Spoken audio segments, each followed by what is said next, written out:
Hello and welcome to Arts 24. I'm Marjorie Hash and this is The Music Show. Our guest this week is a young French artist who goes by the name Blowsom, a word played related to the floral time of the year and the word blowing, and who makes delightful pop music that will put a skip in your step. With 2 EPs and at least 14 million streams under his belt, he's gearing up to release his debut album at the start of 2024. Welcome to the show, Arnaud. Thank you. Thanks for having me. It's an absolute pleasure. We're going to start off first with the Queen of Pop, Madonna, who's back in Paris as part of her Celebrations tour, which aims to take fans through her 4-decade career. She's in Paris for a week, and on Sunday, her opening French show did not disappoint despite a 90-minute delay for technical reasons. Here's some footage taken from her London show.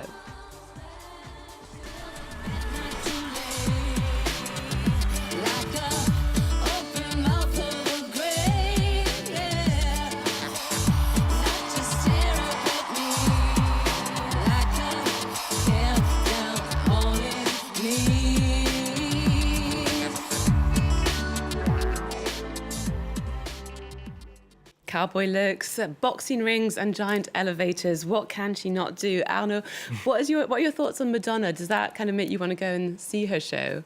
Yeah, definitely. I mean, yeah, we just said she's like 65 or something. Yeah. Wish I can be that energetic at 65. Yeah. And yeah, I'll definitely try to see her someday. Uh-huh. If she comes back in Paris. Yeah, I'm still trying to get tickets, I have to be honest. Now, you're a young French artist, you're up and coming, you've got 2 EPs, as we said, under your belt. And what I find really interesting about you is that you went across the channel to Brighton to study music for 3 years. Exactly. What drew you to that city in particular, and what do you like about music making British style? Yeah, so I really wanted to go to the UK because I grew up listening to British music a lot with my father. He would play so many British band records at home, and I wanted to like take influences there, I guess. And I discovered this music university called BIM. It was in Brighton, so I was like let's do this, and it was like a great opportunity for me, like to do music 100% of my time. So I just took my stuff and went there for 3 years, and it was incredibly interesting to go there and like to discover the British culture, and that's where I started this project as well. So it's really meaningful for me to have been there in Brighton, and I wish I can go back as soon as possible. Maybe you will be. How about we take a look at your latest music video? Yeah. This could be the words that save us now. We could take the fake away somehow. But we were only making fun together. Doesn't mean we take this down forever. How strange. I wake up in the morning with the blues blame me for anything I don't see bloodstains. I can't deny it, it's a long way before I met. Oh, a lovely, family, warm, summery feel to this song. How strange, you know. What was the theme? Did you record this video a long time ago, or? Yeah, I mean it's fun because it went out a few weeks ago, and it was already kind of cold, and it was we turned into like the kind of winter vibe in Paris. So I was releasing that video, which is very Summery, LA. summery. And but yeah, we recorded this. I think it was in September. Like honestly, the last sunny and hot days in France before the winter hit. But yeah, it was really fun. It was really fun to make. Yeah. And now you've experienced lots of obstacles in your career. Now, it started off when you were young, learning guitar. Apparently, you had a guitar teacher who ended up in prison. That sounds very particular. And then you got turned down so many times by record labels that you decided to set up your own label. And then the internet did its magic. Can you tell us a little bit more when things started to change? Yeah. I mean, when you start a career, I don't know, it was 5 or 6 years ago. The thing you wish is like you get signed by a big record label and everything, goes well for you. And it's a bit different now because with the power of internet, like you can really get heard by so many people very easily.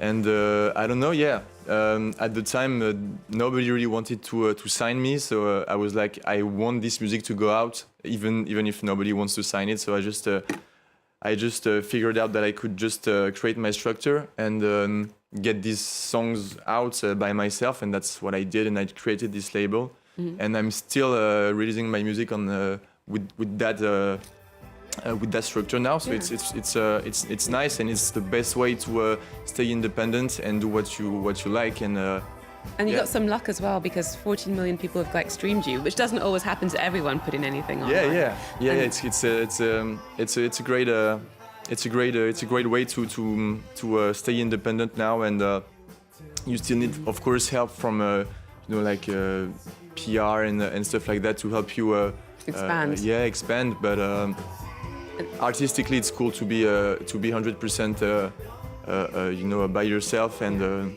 Independent. Yeah. Very quickly, can you tell us a bit about your album that's coming out in 2024? What can we expect? Will it be this sort of music? Yeah, it's gonna be pretty similar to what we heard the first two singles. So it's coming out in February.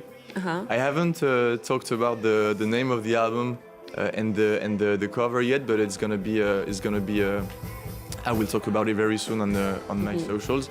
And I'm really excited for the album. It's a first very big step for me. Okay. And yeah, really excited.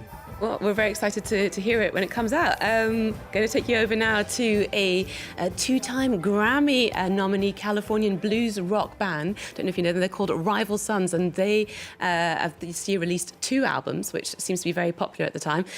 Dark Fighter and Lightbringer. Arts24 met up with them ahead of their gig at Paris's prestigious Olympia Hall.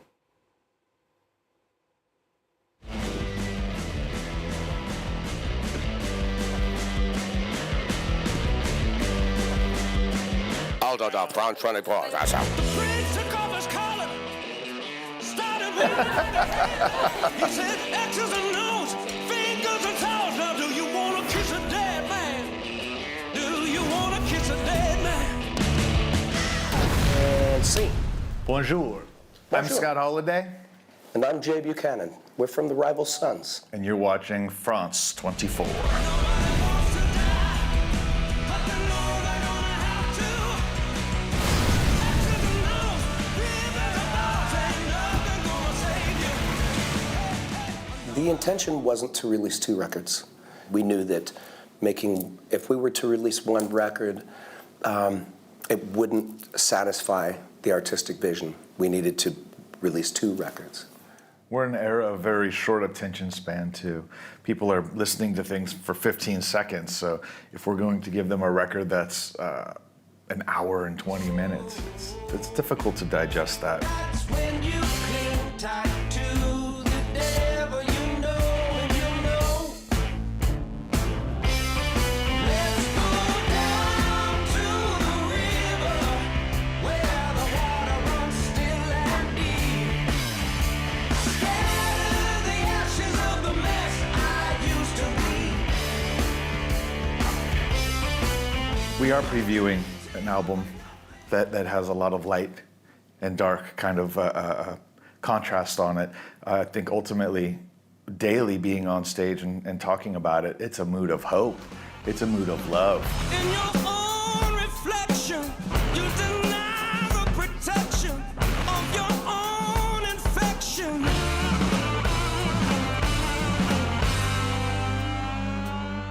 Once we're in a room together and we're all moving to the same beat and singing something together and feeling something good together or feeling something deep together, it ends up feeling very common, and that's amazing.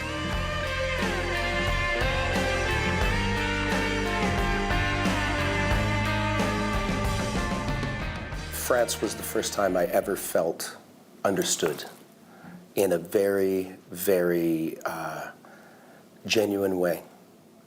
They ask me when I'm in Norway, what's your favorite audience? France. They ask me when I'm in Mexico or in Spain, what's your favorite audience? France. You know, They're very angry about that. That's where I long to be, with your beauty commanding the stage, singing red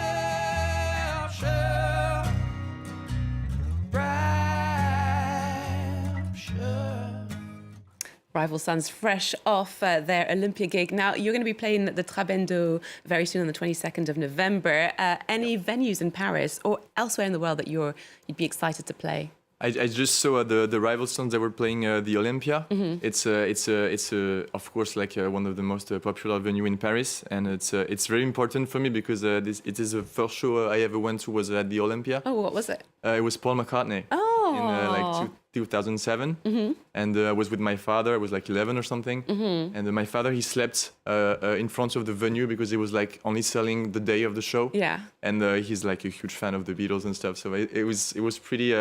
I would love to play the Olympia like one day. It would be a big, big dream. Oh, that's great. Well, we really hope you get to do that soon, sooner rather than Hopefully, later. yeah. Thank you so much for coming on Arts 24 to talk about your future album and introduce yourself as well to our audience at France 24. Just a reminder to check out Blossom's EPs and also keep an eye out for the album that will be coming out in February 2024. We're going to play out with country music's most iconic woman, Dolly Parton, who a year ago was inducted into the Rock and Roll Hall of Fame. This led her to say, "But I've never released a rock album." So off she went to make one entitled Rockstar. It features cover songs with some of the biggest rock stars in the world: Sting, Paul McCartney, Ringo Starr, Joan Jett, Debbie Harry, but also Lizzo and her goddaughter, Miley Cyrus. Here she is solo covering a classic by Queen.